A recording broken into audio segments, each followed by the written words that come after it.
New road bikes are really expensive these days, aren't they? Like the Tarmac SL8 I showed you yesterday, a cool £12,000. Ouch, who has that sort of money? Not me, that's for sure, and probably not lots of you watching at home either. But what if I told you there's a way to get a virtually brand new bike that would definitely impress your mates for a lot less money?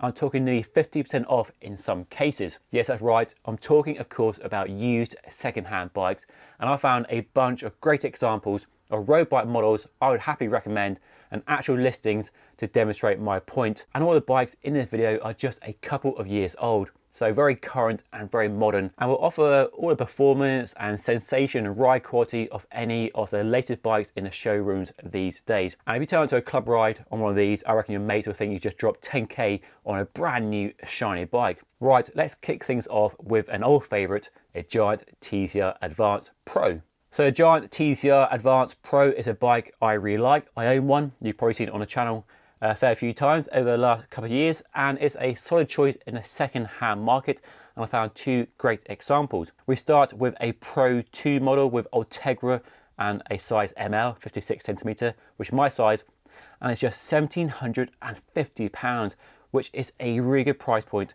for all the specification you get.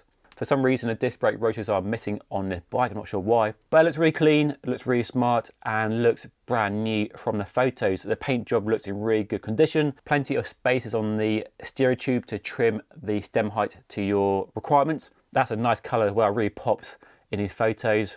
Ultegra mechanical shifting, you can't buy it anymore, of course, so a classic group set, but still a really high performance group set as well. We've got the Giant power meter, dual-sided power meter, their own design, which I've tested in the past and works really well. Gives reliable, accurate power measuring. You can see the rear mech has had a bit of a bash on there. That's the only downside of buying a second-hand used bike, so you need to inspect the photos really well. But that is hopefully just superficial damage, and you could replace the rear mech as well. And like I said, as we can see, needs a bit of cleaning.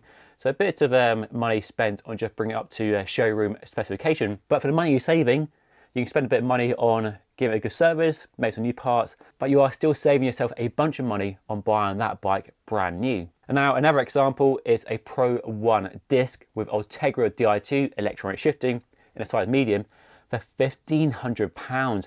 That's a really good price point for this level of carbon fibre bike. So this is the previous generation. The one I ride was launched in 2020 for 2021 model year. So this will launch a few years before that, but still a current model. And if you squint a bit, it looks basically the same. Not much has changed really, a bit around the head tube, a bit of aerodynamics here and there, but fundamentally the same frame. This one has had new parts, wheels, tyres and handlebar. So somebody spent some money on their bike, but not charging you for those upgrades. So a good way to get a nice upgraded stock bike for very little cash indeed. So that looks really clean. Ultegra Di2, 11 speed, not 12 speed, but you know, it still works really well. Fast shifting, reliable, really super clean. Bit of a scratch on the chainstay we can see there, so it's had a bit of a knock somewhere, but hopefully only kind of surface damage rather than anything structural to worry about. Nice one-piece carbon handlebar and stem on this bike, something that Giant don't offer on a TCR yet. Now the only downside to second-hand is the bike does have a bit of a impact wound on the top tube. Now that might just be surface damage or it might be structural. Now that's a risk of buying a second-hand bike, but there are lots of carbon repair outfits available now, and for the price you're paying for this bike second-hand, you could probably spend a bit of money getting that repaired professionally and then have a bike that's still cheaper than buying a new bike. So a bit of a risk perhaps, but a way to get a very cheap bike. Next up we have a SuperSix EVO from Cannondale for just £2,200, and that is a bargain. That's a really good price point. Ultegra group set, carbon frame, carbon wheels, and this version was launched in 2019 I think, and it's a 2021 model, so it's only 2 years old and it's only just been superseded by a new version, but for the price you're saving with this bike, it's still a really good option. So this bike looks really clean. I love the paint finish, nice carbon fibre wheels as well. We have a big stack of spacers underneath the stem, so lots of adjustment to slam the stem if you want. And that also suggests to me that perhaps the person who bought the bike didn't spend much time riding it and didn't adjust the stem height to their liking, kept it as it was delivered from the shop. So maybe the bike not had many miles on it at all and it's probably almost brand new. So it looks clean from every angle, can't see any scratches or dings, but of course you'd have to see the bike in the flesh with your own eyes to make sure there aren't any imperfections anywhere to worry about. But from the photos, it looks really good. So mechanical shifting group set, not Di2, but still a really good group set. Light shifting, no batteries to worry about, of course, 11 speed, plenty of gear ratios, a hologram SI 2-piece carbon handlebar and stem. So a really smart, clean looking bike, which for £2,200, and if you can get that for £2,000, that is a bona fide bargain. So a really good choice. I'd happily buy that and ride that. How about a Trek Emonda SLR 7 Project 1? Now, this is a bike that would cost you north of £10,000 in buying a brand new one, because the Project 1 is a custom paint scheme where you can have custom paint job and all the parts on the bike can be chosen to your specification. But I found one here for £5,250, which on its own is a lot of money, but for the bike you're getting at virtually half price. And my goodness, does it look good in the photos. And this is still a current version, the one launched in 2021 and the one I reviewed earlier this year. And we have on this bike a 12-speed Ultegra Di2 group set. So brand new state-of-the-art group set, current frame. There might be a new version next year perhaps, but there's still a really good choice. And this SLR Emonda is a sub 700 gram frame, so properly lightweight as well. That's a really good looking bike, apart from the mad oversized Trek logo, which does divide opinion. But Ultegra Di2, really good group set, 12-speed shifting, reliable as it gets.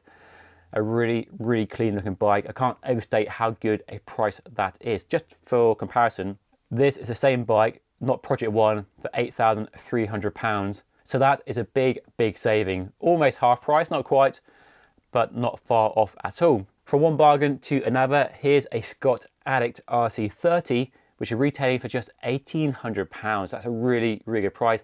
And the title says it has new wheels and tyres as well. The bike looks really good in the photo. So Ultegra mechanical 11-speed shifting group set again. It's only a DT Swiss R470 aluminium wheel set, so not great. But for the money you're saving versus buying this bike brand new, you can buy some nice carbon hoops and really have yourself a nice bling, kind of discounted super bike very easily. Full integration, internal cable routing, aero seat post as well. Looks really, really smart. It looks clean as well. Nice paint job. Can't see any scratches from the photos.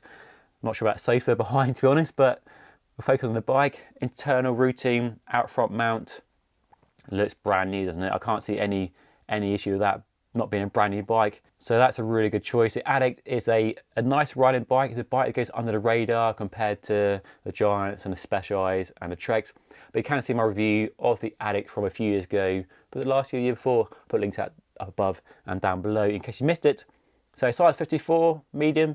That is a really good looking bike. So we started the video with that Specialized Tarmac SL8 and it's £12,000 price tag. But how about the older SL6 for £2,000, or just under £2,000? Size 61 though, which is a bit of a, I can't fit that, too big for me. But we have a really good looking bike. I rode the SL6 when it first launched with rim brakes and disc brakes, and still a bike that performs really well. Pretty lightweight, some aero, great handling and performance, and still looks good. And I love the camo on this bike as well. So a bike I'd happily buy.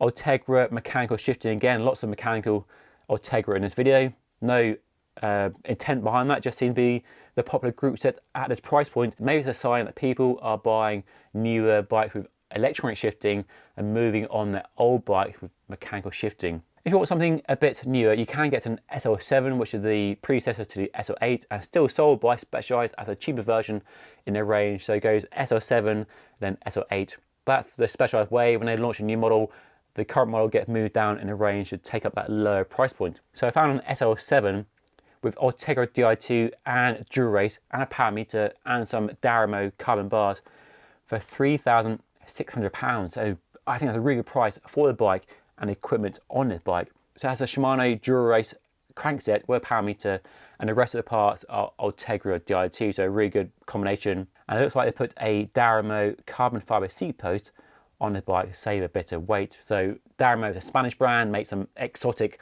lightweight carbon parts. And I like the paint job on this bike. The fade looks really good. Carbon wheels as well. Conti GP5000 tyres. Looks really clean from the photos. It looks like a bike that's been looked after, well maintained, has a long stem as well. Old Di2 junction box underneath the stem, which is a bit odd. I would get that upgraded to the bar end one, put that in the handlebar to get rid of that junction box underneath the stem. Don't know why they have that there really. It's still a good bike in terms of performance. Yes, it might not be as light and aero as a new SL8, but for the price, if you don't mind it being the last generation model, you're getting a great bike. If you want something a bit lighter, how about a Specialized Aethos?